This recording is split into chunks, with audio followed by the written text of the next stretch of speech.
Elenitas, Mélégan.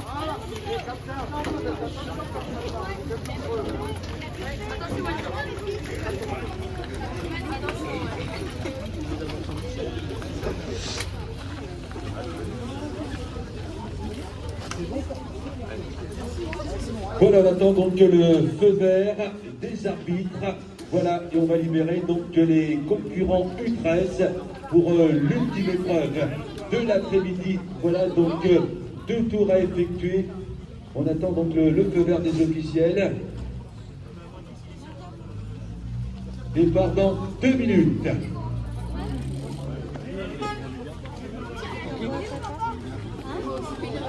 C'est Sandrine là-haut. Elle est derrière la pancarte. Mais elle est partie avec les clés, elle lui a pas laissé. Ouais.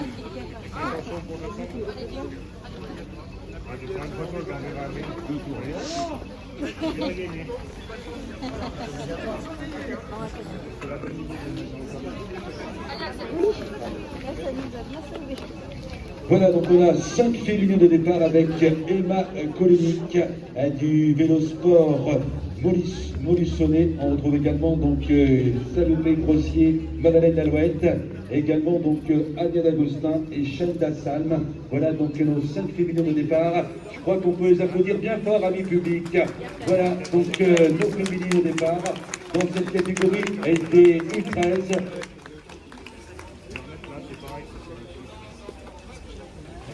Départ dans 20 secondes. Voilà, donc Romain Laverdon, donc le président du comité départemental de cyclisme, qui va libérer donc le peloton des U13 sous vos applaudissements. 2, 1, c'est parti. Allez, C'est parti pour 2 tours de circuit. Voilà les U13, ultime épreuve du jour ici, donc à Grandbourg pour cette 3e épreuve du mini-tour creusois. Voilà donc version 2024, on rappelle. Sur la place, face donc au podium, seront récompensés les 3 premiers de chaque catégorie, hommes et femmes. Voilà donc à l'issue de l'épreuve des U13. Et bien sûr, on remettra donc les différents maillots donc aux leaders. Classement général, classement des sprints, classement des grimpeurs, première année. Voilà donc les récompenses donc dans environ donc 40 minutes donc à l'issue de l'épreuve des U13, on le rappelle, voilà qui viennent de s'élancer pour 2 tours de circuit.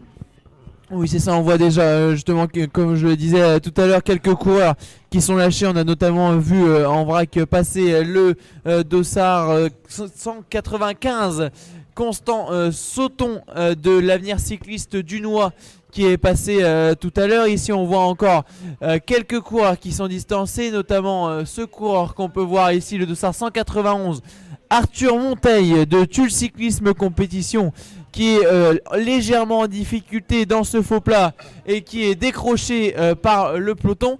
Ici, dans ce groupe, on peut encore voir un coureur qui a encore un peu de mal à suivre le peloton, et sinon le reste du peloton reste quand même assez compact comparé aux autres manches qu'on avait pu voir précédemment.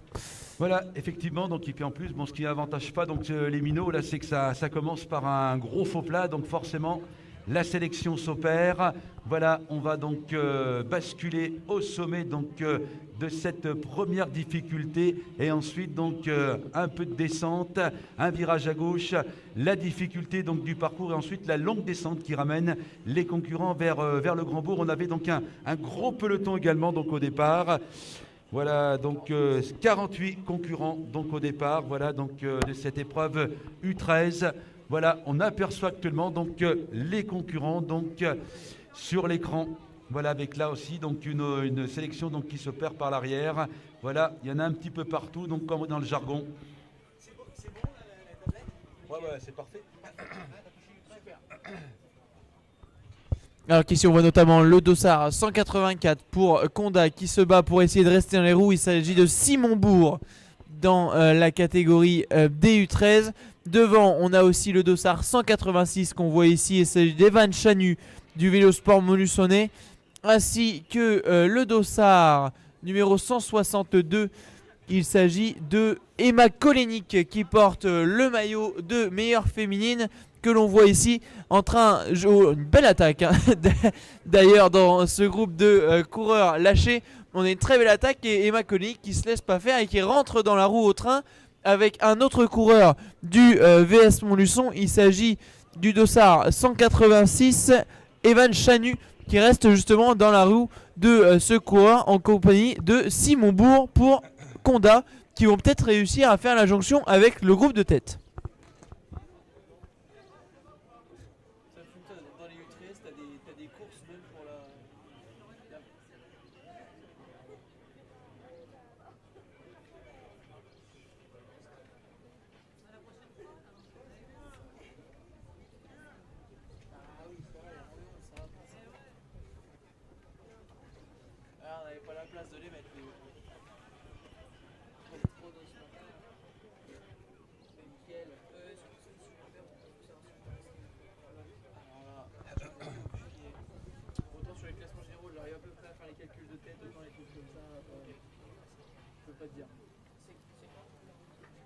La remise c'est à la fin de cette course là et eux ils ont Deux tours.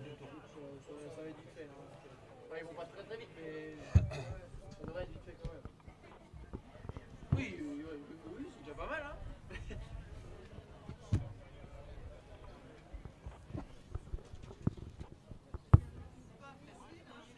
La ligne droite normalement dans quelques instants et nous serons déjà à la mi-course. Voilà, effectivement, donc virage à gauche pour ce peloton de tête donc dans cette catégorie des U13. Voilà, donc à environ 400 mètres du passage sur la ligne d'arrivée. Voilà, donc ils sont une vingtaine en tête. Voilà, dans cette course réservée aux U13, c'est l'ultime épreuve donc de la journée. Voilà, on retrouve les véhicules officiels. Voilà, qui précède donc la tête de course et on va retrouver donc ce peloton des U13 avec une vingtaine de concurrents donc à l'avant, voilà, qui vont s'élancer pour le dernier tour sous vos applaudissements mes publics. Voilà, donc on les ovationne, c'est les champions de demain, voilà, donc les plus jeunes, les concurrents U13, voilà, donc qui s'élancent pour... Bravo Soran, allez. Allez Soran, allez. C'est le dernier tour pour l'U13. Voilà, donc avec des concurrents creusois, on a donc Baptiste Lamoine, on a également donc le coureur donc, de Cambourg, Baptiste Lavore. Voilà donc nos coureurs creusois donc qui sont aux avant-postes. Voilà donc pour ce dernier tour dans cette catégorie des U13. Oui, très bon placement, hein, justement, nos deux Baptiste creusois qui sont très bien placés aux avant-postes de ce peloton. Alors, il faudra toujours faire attention au même coureur, hein, Maxime Mignon. On sait qu'il est pas imbattable en sprint, mais qu'il est très fort. Donc peut-être il va falloir anticiper le sprint et essayer d'attaquer de plus loin. Alors que là, justement, dans ce groupe, ils sont 18 unités dans ce groupe à pouvoir se jouer la victoire après 7 km avec une moyenne qui tombe à 33 km/h quand on connaît les braquets de cette catégorie 13. Le fait qu'on soit déjà à 33 km/h de moyenne, c'est déjà une très belle performance pour ces coureurs avec un temps autour de 12 minutes. Allez Anya, allez. Voilà le passage du groupe avec Emma Kolenik. Voilà donc notre féminine Emma Kolenik qui met le sport bolivien qui porte le maillot donc de leader, patronné donc par O2 Guéret Pays Creusois. Voilà donc Emma Kolenik présente donc régulièrement sur les routes du mi-tour creusois. Voilà, donc on va rappeler justement les grands partenaires, avec tout d'abord les partenaires institutionnels, le conseil départemental de la Creuse. On retrouve également donc la région Nouvelle-Aquitaine, France Bleu Creuse. On retrouve également donc du côté des partenaires Giant-Aguirre. On retrouve également donc la boulangerie-pâtisserie Chanard à la Souterraine. Du plus combatif. C'est ça, alors que justement le premier faux plat a malheureusement été fatal au dossard 177 qu'on avait vu Maël Couteau-Favre qui est en difficulté une fois de plus dans ce premier faux plat. C'est l'avant-dernière difficulté dans cette catégorie des U13 puisque ces concurrents n'ont que 2 tours à faire et donc Il reste moins de 7 km pour ces coureurs avant l'arrivée. Voilà, j'en profite pour rappeler qu'une paire de lunettes Wackley a été retrouvée. Donc le propriétaire peut les récupérer donc du côté du podium. Oakley Soutreau. Voilà, et ça c'est à qui ça? C'est un U17 ça.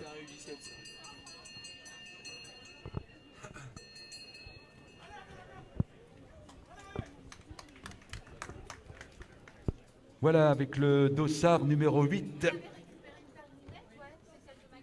Ah, justement, c'est ce que je me suis Voilà, et ben ok. Ouais, bah super. J'avais dit au monsieur.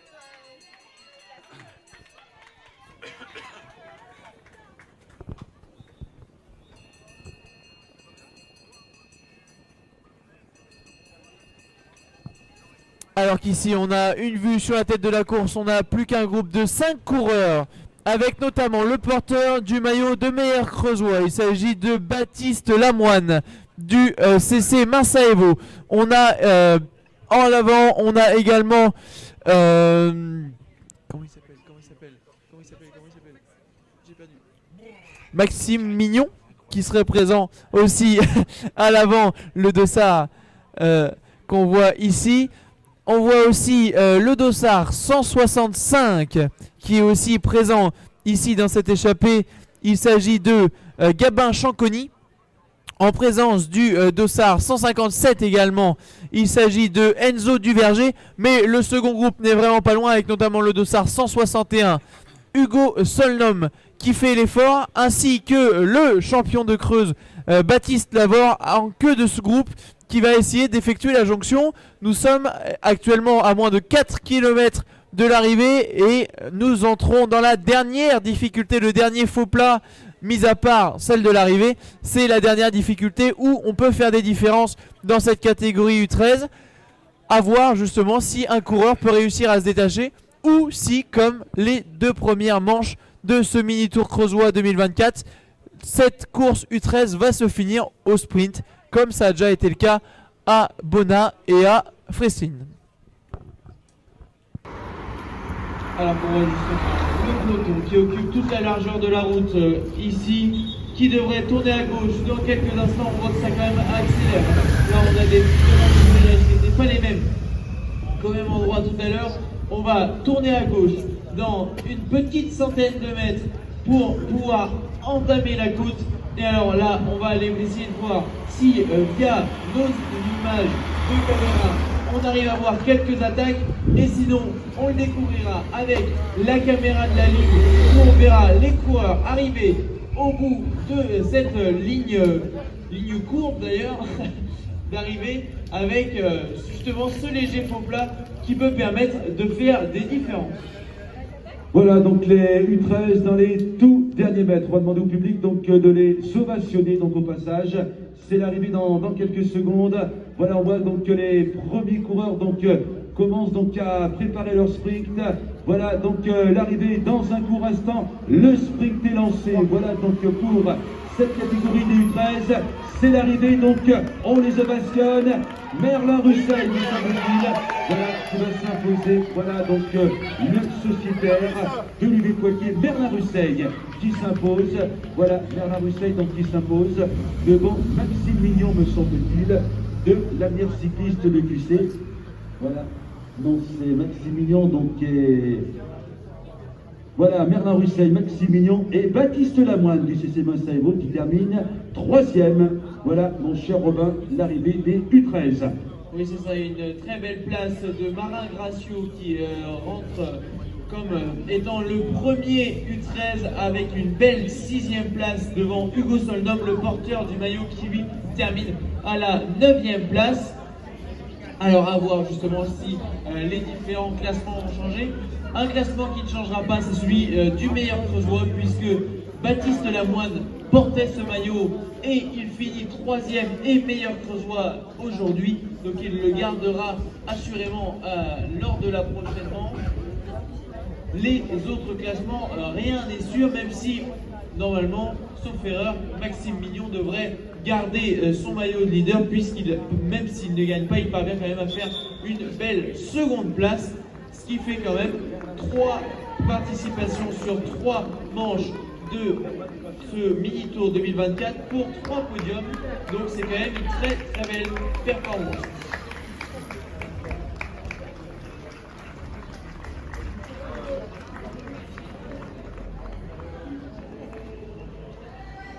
Allez, Soran, allez. Allez, Soran, allez. Alors on attend tout.